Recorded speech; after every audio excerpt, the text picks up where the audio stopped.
So yesterday, Shannon Sharpe said there's a reason Ryan Fitzpatrick's played for 6 teams. He's only successful in one offense, Chan Gailey's. Hashtag Broncos, hashtag Jets. Now, I always love Shannon's take, but I wasn't quite sure where he was landing on this topic.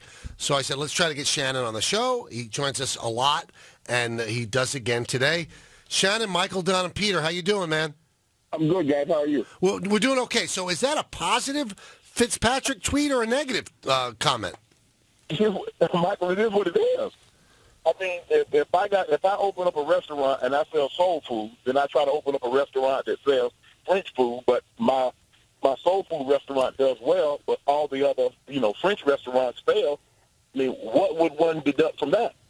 I'm only successful doing one thing. Right. I mean, the numbers, they speak for themselves. Look at him in Buffalo with Chan Gailey. Look at him in New England. I mean, not New England, excuse me, with the Jets, with Chan Gailey, and look at everywhere else he's been. You don't be a great player and go to 6 different squads. Right. So unless you're malcontented, there's sometimes, that happens. You've seen that with T.O. He wears out his welcome. We saw that with Brandon Marshall. But for the quarterback position, you've been around this long enough, Mike, so you know if you're a good quarterback, they're not letting you go. So that being said, why did the Broncos talk with him? Sure, they're going to talk to him, but at that price. See, he's the market value. You only work with someone willing to pay you. Right. You can list your house for whatever you want, but if nobody makes you an offer, is it worth that? You might think it is. See, he's basing his worth on what he saw Kirk Cousins got, what he saw Brock Osweiler. He's like, I threw for a mini touchdown, Brock on it, but they didn't make you that offer. Right. You can't base your worth on what someone else got paid because you're always going to set yourself up for failure. You're always going to be disappointed. Mike, when I was going through this in free agency, I didn't place my value on what Tony Gonzalez got or what Ben Coates or Jay Novacek got. I would play with the Denver Broncos. What were the Denver Broncos going to offer me? That's what I was concerned with. What they were making, let them make what they make. Maybe they viewed them better than the Broncos viewed Shannon. Maybe the Cowboys love Jay more than the Broncos love me. That's okay. That's their situation. You deal with that situation. Okay, Jess, what the best offer you can give me? I'm going to go shop around, see if I can get a better offer somewhere else. If I can't, guess what I'm going to be forced to do, Mike? Right. Take the Jets offer. Or if you go home, he's welcome to go home. He's made a lot of money. So what He's made a lot of money. Because look at the situation when Chan got fired in Buffalo. He played really well. Two things that concern me about him. He's only played well in Chan's offense and expectations.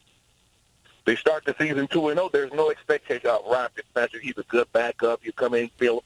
But he started. They started 2-0. Expectation. They play the Eagles, get blasted. They beat New England in a great overtime thriller. Okay, this is done deal. Buffalo's already packed up. What does he do? He goes throw 3 interceptions. With expectation, when you put expectations on him, he crumbles.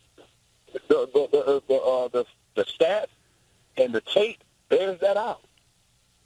Now, it's still 31 touchdown passes and 10 wins, and your alternatives are kind of somewhat unknown, right? You could trade for Colin Kaepernick. You can bring in RG3. Well, what did those 31 and 10 get you? Well, it got you 10 wins. Did you make the playoffs? When you needed him to have 7 games, he threw 3 in the last game. So if you think that that's not how the Jets looking at it. The Jets looking at it like you are a journeyman quarterback. There's a reason why we traded a 7th round draft pick for you. There's a reason we are your 16. If you were as good as you thought you were, we would have never saw you. No one would have ever given you up for a 7th round draft pick. True. So what you think of you and what we think of you, because guess what? No, I get it. But what I'm saying is there are flaws. So if you let Fitzpatrick go, and they're well within their right to do that, and if obviously the money gets too crazy. They're not letting him go. They got money on the table. He thinks he's worth more than that. Right. But what I'm saying is that you have to be willing to let Fitzpatrick go. So would they be better off with RG3? Would they be better off with Colin Kaepernick is my question. Well, I think they have a ready-made team. And what I've seen from Chan had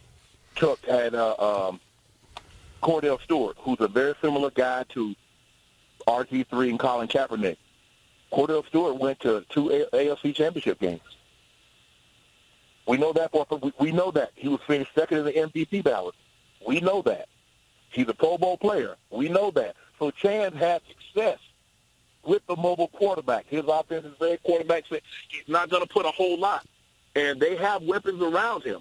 They got a nice running game. They got 2 big-time receivers that can make plays for you. So this is a very, very good situation that any quarterback would love to be in. They're going to play lights out defense. So your margin for error is greatly increased because you don't have to be Tom Brady or Drew Brees to play in this offense and be successful. And they know that.